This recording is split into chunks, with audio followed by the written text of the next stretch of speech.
ANC Secretary-General Fikile Mbalula says Parliament and the Democratic Alliance have no authority to request the viewing of the governing party's classified documents. He says the ANC is a private organization. This comes as the Constitutional Court is expected to rule on the DA's request to inspect the party's cadre deployment statistics. Let's get some detail now. And we're joined by the Democratic Alliance's Member of Parliament, Schreiber. Alongside him is the Director for the School of Governance Studies at the Northwest University, Professor Kedibone Phago. To both of you, gentlemen, thank you very much for your time. Let's begin with you, Mr. Schreiber, and you tell us exactly what it is that you want to inspect from these documents. We're going to get into a deeper discussion about why the ANC feels that these are private and therefore you shouldn't be given any access to them. Good morning, Polly, and good morning to the viewers.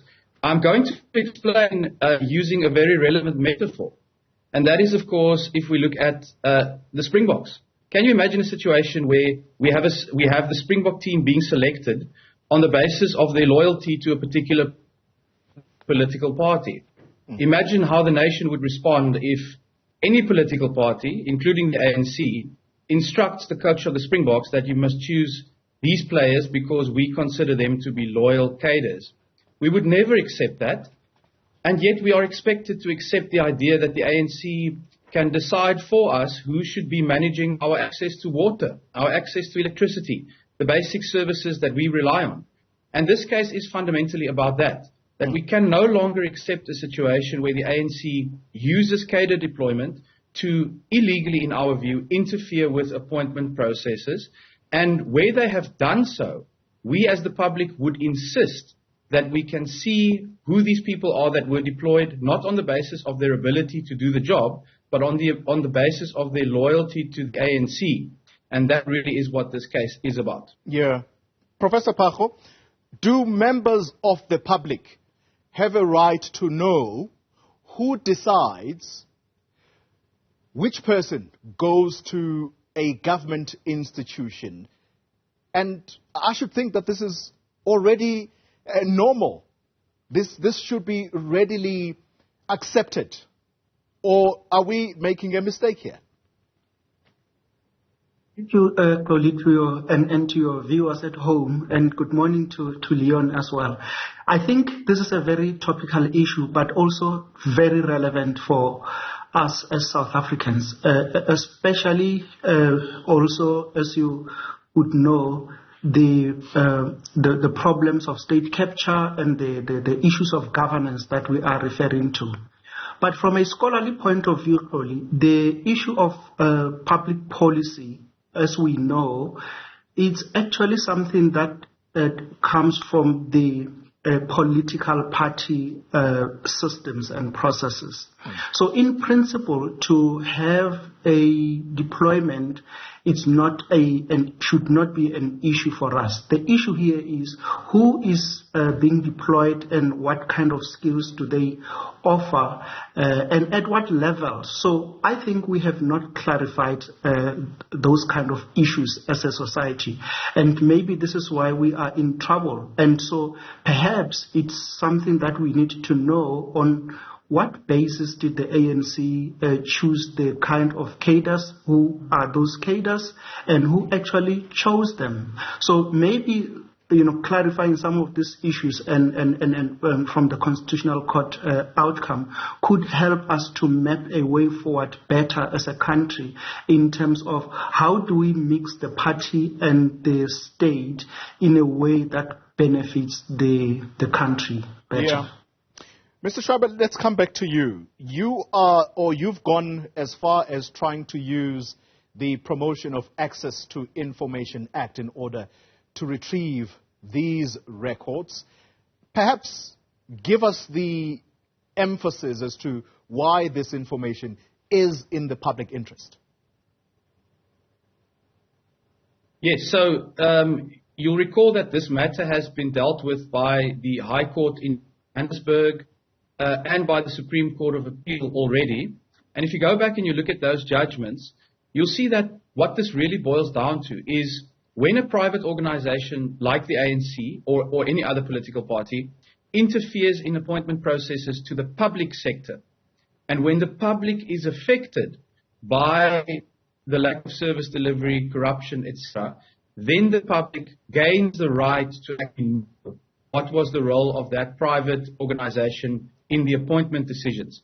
And that's really the foundation of what this matter is about. If you look at Section 32 of the Constitution, it says very clearly that everyone has the right to access information from a public entity and from private entities where that impacts on the public and it impacts on the rights of the public. So just to latch on to what the Prof mentioned there, this element of improving our public service, improving service delivery, is another part of why the courts have so far decided to grant the DA's application. Because we've made it very clear that we believe cadre deployment to be at the root, the foundation of state capture, of corruption, and of failing service delivery, and that we want to fix it, that we want to abolish cadre deployment and replace it with a new system of merit-based appointments where everyone has a fair access to these public sector jobs.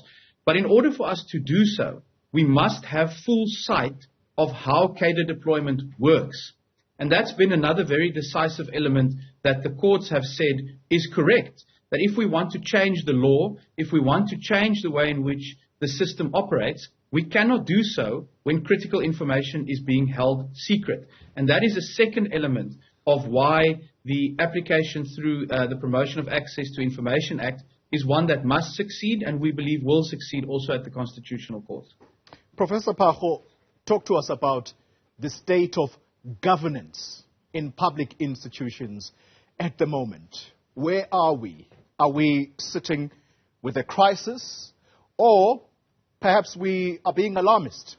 The ANC would probably say, by the way, they were invited to this discussion and they chose not to come. So where are we as a nation in terms of the state of governance, and if what we are experiencing is as a direct consequence of people who the Democratic Alliance says are incompetent and some of them are corrupt, why in the world should we not have a right to know why they are deployed?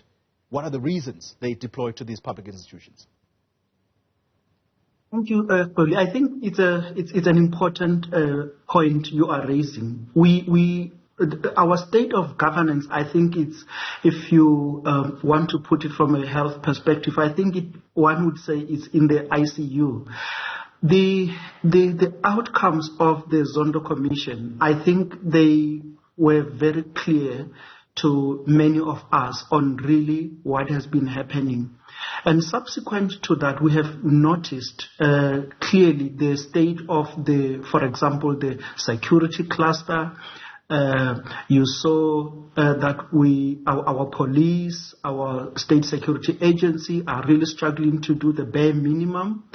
You would agree with me if you look at the state of Home Affairs. They even looked at the launching of the Border Management Agency, which many believe that is just not really in the manner that we had conceptualized it, that is going to bring in a fresh start in the whole arrangement of the border management. If you look also into the economic cluster, we have been downgraded recently, and are really the National Treasury has indicated that we are at a fiscal cliff, so we are in trouble in many fronts. And if you look at the state of provinces and even the state of municipalities in the country, it is really a very concerning situation. So it is indeed an important conversation but I need to accept the fact that it's a very complex conversation that we are having now, because political parties and politicians are not going to just let it go like that.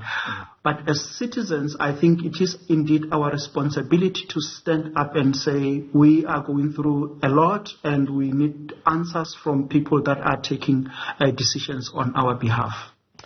Let me come back to you, Leon Schreiber, and ask you whether you have possibly thought of a a situation where these ANC deployment records may or may not exist. Why am I saying this? There was an intimation of this sort when President Ramaphosa was asked specifically about these at the Zondo Commission. What if they don't exist, by the way? What are you going to do? Well, what President Ramaphosa said to the Zondo Commission is that he could only find meeting minutes covering a period between March 2018 and May 2021. So that was a set of minutes that he provided to the Zondo Commission and which the DA subsequently obtained also through a PAIA request. President Ramaphosa said he could not find minutes from the earlier period, which is, of course, when he himself was the chairman of the ANC's Cadre Deployment Committee. Now, I would be quite alarmed if I was a member of a committee and the chair has lost the minutes. He can't even keep record of the minutes. But be that as it may, Chloe, I think it's very important to emphasize that what we are asking for here and what the courts have granted us already through the High Court and the Supreme Court of Appeal goes much, much further than just meeting minutes. The courts have agreed with us that we have a right to access not only the minutes, but also any email threads, any WhatsApp conversations, any CVs, any other relevant documents, and any correspondence instructing public officials on who they must appoint. So this goes much further than just meeting minutes. And the other critical problem for the ANC is that throughout this entire legal process, we are now in our third court as the ANC desperately tries to appeal this matter. At no point have they indicated that these records don't exist. In fact, everything that they've put before the court under oath has indicated that these records do exist. They just want to keep them secret. So, of course, we have prepared for such an eventuality, and we will take further action if the ANC finds itself in contempt of court, because that's what it would amount to. But at the end of the day, they have essentially indicated through court that these documents do exist and that what we are asking goes much broader than just meeting minutes. So we are confident that unless the ANC is willing to go to jail to be in contempt of court, they will have to hand over these records once this process is concluded. Dr. Schreiber, just a moment before I go back to Professor Phago. You are also, though, going into an election period. And it goes without saying that many will be skeptical about whether or not you want these documents for service delivery intended purpose. That means to improve the state of governance in our country. Or are you merely wanting to score political points here as we head to this election period? Well, there's 2 points to make there. The first one is that this Promotion of Access to Information Act request, I submitted that in 2020 already. So in other words, we have only reached this point where the election is now nearing because the ANC has refused to cooperate for nearly 3 years now. So they are, in fact, the ones that have caused these delays. We know that they use this tactic of Stalingrad tactics to delay the outcomes of legal processes. And in this case, if these records are impacting them politically, they only have themselves to blame because they are the ones who dragged it out. If they complied with a legal PAIA request that I submitted in 2020, then we would have been long past this particular issue. So that's really the first point to make. The second point is that, as you know, the DA's work on this issue extends beyond merely this particular case and this element of bringing transparency. We had also gone to court again, 2 years ago already, to have cadre deployment actually declared unconstitutional and illegal. And we're currently awaiting judgment in a particular case, again, one that originated well in advance of the election. Yeah. And then finally, there is the cadre deployment bill that the DA had recently tabled in Parliament, again, a process that had started really at the beginning of this particular parliamentary term. So I think the record clearly indicates that we have been working on this issue for a long period and over a sustained period to combat the ill effects of cadre deployment, and that we are doing that because we believe bringing an end to this practice is the only way we are going to be able to fix load shedding, fix the water crisis we are facing, and fix the service delivery issues that South Africans suffer under every single day. Professor Phago, you get to have the last word.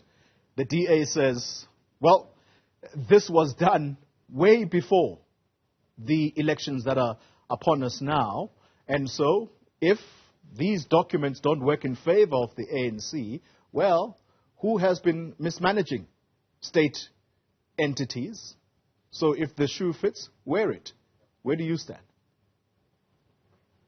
I think that is a very valid point, Oli. The ANC is a party in government, so they are responsible for a very complex system of making sure that we get the basic services, that our infrastructure gets improved, that we lead the lives that, respect the taxpayers in the country largely. So I think they need to up the ante and make sure that where they are responsible, they actually take the best amongst themselves to lead. And unfortunately, I don't think this is what we have seen. I think we have really seen the West in the ANC ranks being the one taking the lead.